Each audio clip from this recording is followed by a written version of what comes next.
السلام علیکم ناظرین۔ پیارے ناظرین، بہت سے لوگوں کے دل اور دماغ میں یہ سوال رہتا ہے کہ کیا یہودی بھی روزہ رکھتے ہیں یا یہ صرف مسلمانوں کی عبادت ہے؟ تو اس کی حقیقت یہ ہے کہ یہودی بھی روزہ رکھتے ہیں، لیکن ان کا روزہ اسلام کے روزے سے کافی الگ ہے۔ طریقہ بھی الگ ہے، وقت بھی الگ ہے اور مقصد سمجھنے کا انداز بھی الگ ہے۔ آج ہم اسی بات کو بالکل سیدھے اور آسان طریقے سے سمجھیں گے، بنا کوئی بڑھا چڑھا کر بات کیے اور بنا کوئی نئی بات جوڑے، صرف وہی بات جو ان کی کتابوں اور تاریخ میں ملتا ہے۔ یہودی مذہب کو بنی اسرائیل کہا جاتا ہے۔ بنی اسرائیل وہ قوم ہے جن سے کئی نبی تعلق رکھتے ہیں اور ان کا نسل حضرت یعقوب علیہ السلام سے جڑتا ہے، جن کا لقب اسرائیل تھا۔ اسی وجہ سے اس قوم کو بنی اسرائیل کہا گیا۔ یہودی مذہب میں سب سے اہم شخصیت حضرت موسیٰ علیہ السلام کی ہے، کیونکہ انہی کے ذریعے تورات دی گئی اور ان کے زیادہ تر احکام انہی سے جڑے ہوئے ہیں۔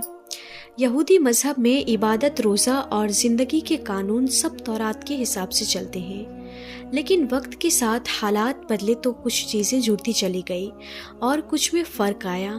اب اگر روزے کی بات کریں تو یہودی مذہب میں سب سے اہم اور فرض روزہ یوم کپر کہلاتا ہے۔ یوم کپر کا مطلب ہوتا ہے معافی کا دن۔ یہ روزہ سال میں صرف ایک بار آتا ہے اور یہ روزہ سورج ڈوبنے کے بعد شروع ہوتا ہے اور اگلے دن اندھیرا ہونے تک چلتا ہے، یعنی لگ بھگ 25 سے 26 گھنٹے لگاتار روزہ۔ اس دوران یہودی نہ صرف کھانا پینا چھوڑتے ہیں بلکہ نہانا، خوشبو لگانا، تیل کریم لگانا اور جسمانی تعلق بھی چھوڑ دیتے ہیں۔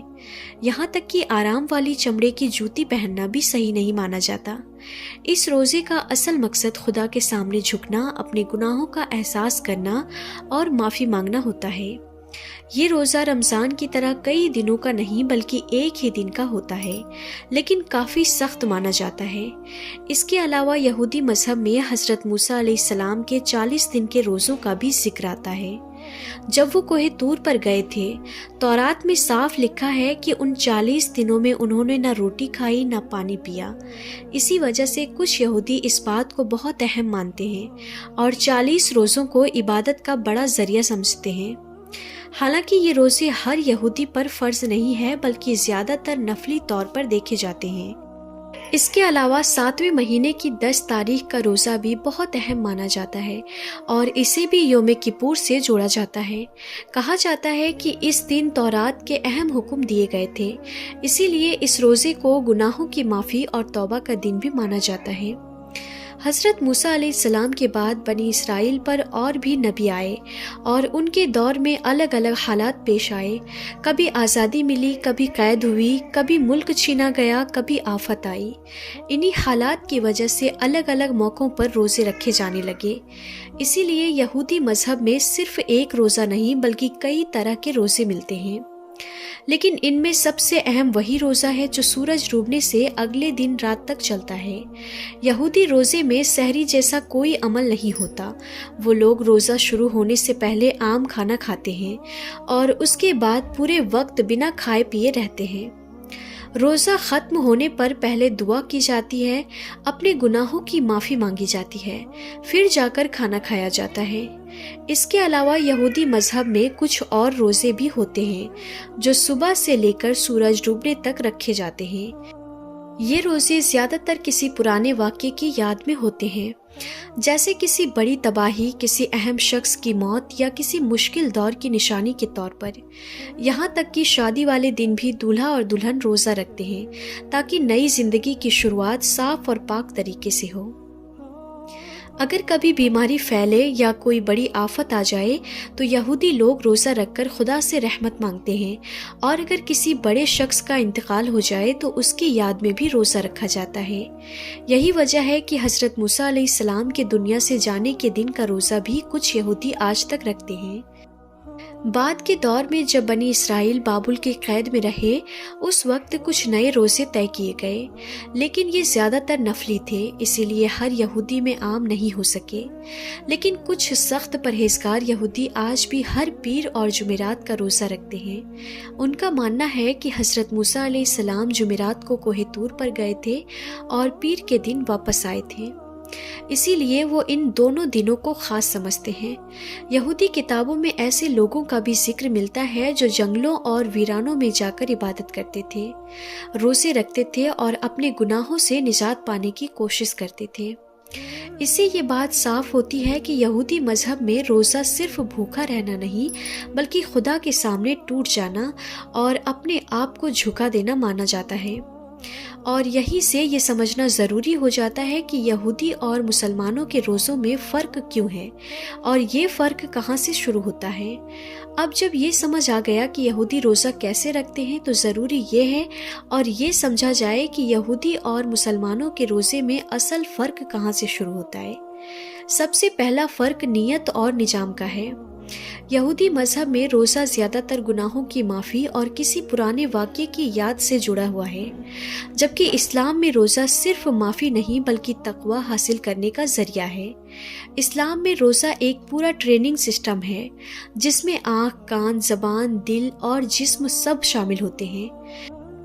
دوسرا بڑا فرق وقت کا ہے۔ یہودی روزہ سورج ڈوبنے سے اگلے دن اندھیرا ہونے تک رکھتے ہیں، جبکہ مسلمان روزہ فجر سے مغرب تک رکھتے ہیں۔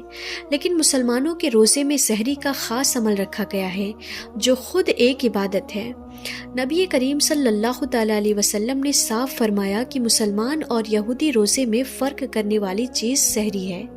یہودی روزہ رکھتے ہیں مگر سحری نہیں کرتے، جبکہ مسلمانوں کو سحری کا حکم دیا گیا تاکہ روزہ آسان بھی ہو اور برکت والا بھی بنے۔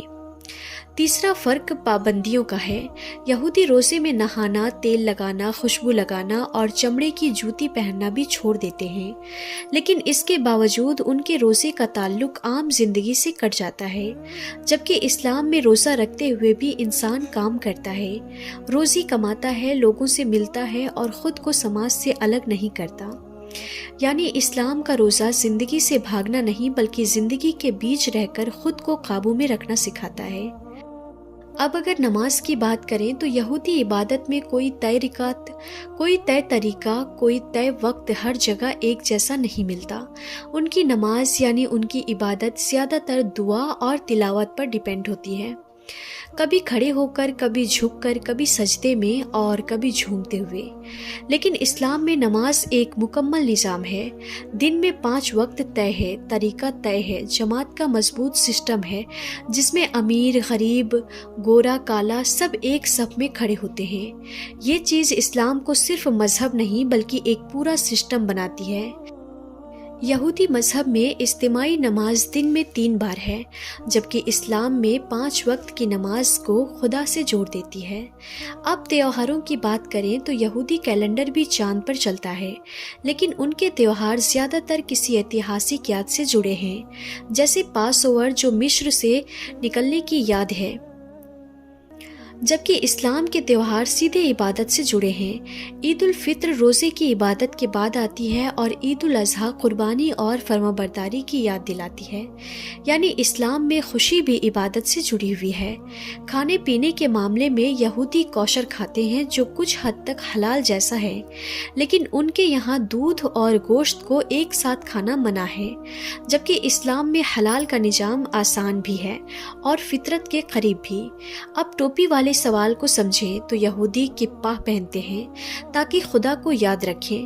مسلمان ٹوپی پہنے یا نہ پہنے لیکن نماز میں سجدہ کر کے سیدھے زمین پر ماتھا رکھ کر خدا کے سامنے جھکتے ہیں۔ یعنی اسلام میں یاد صرف نشانی نہیں بلکہ عمل ہے۔ اب اگر پوری تصویر کو ایک ساتھ دیکھا جائے تو یہ صاف نظر آتا ہے کہ یہودی مذہب میں روزہ اور عبادت وقت کے ساتھ بکھرتی چلی گئی، کبھی کچھ جوڑا گیا، کبھی کچھ چھوڑا گیا، لیکن اسلام میں روزہ، نماز، زکوٰۃ، حج سب ایک مضبوط ڈھانچے میں بندھے ہوئے ہیں۔ یہی وجہ ہے کہ اسلام صرف روایتوں کا مذہب نہیں بلکہ ایک مکمل اور بیلنسڈ نظامی زندگی ہے، جہاں عبادت بھی ہے، سماج بھی ہے، اخلاق بھی ہے اور انصاف بھی ہے۔ اسلام انسان کو جنگلوں میں بھیج کر نہیں بلکہ بازاروں میں رہ کر خدا سے جوڑتا ہے۔ روزہ رکھ کر بھوکا رہنا مقصد نہیں بلکہ بھوک کے ساتھ صبر اور رحم سیکھنا مقصد ہے۔ یہی وہ جگہ ہے جہاں مسلمانوں کا روزہ صرف ایک رسم نہیں بلکہ انسان کو بہتر بنانے والا عمل بن جاتا ہے۔ اسی لیے جب بات روزے اور عبادت کی آتی ہے تو اسلام کا نظام زیادہ واضح اور مکمل اور زیادہ اثردار نظر آتا ہے۔ اور یہی وجہ ہے کہ آج بھی کروڑوں مسلمان ایک ہی مہینے میں ایک ہی طریقے سے ایک ہی وقت پر روزہ رکھتے ہیں اور ایک ہی خدا کے سامنے جھکتے ہیں۔ ناظرین، امید ہے اب آپ کو یہ فرق صاف سمجھ آ گیا ہوگا کہ روزہ صرف بھوکا رہنا نہیں بلکہ کس مذہب نے اسے کس مقصد کے لیے اور کس حد تک مکمل بنایا۔ یہی اصل فرق ہے اور یہیں پر بات مکمل ہوتی ہے۔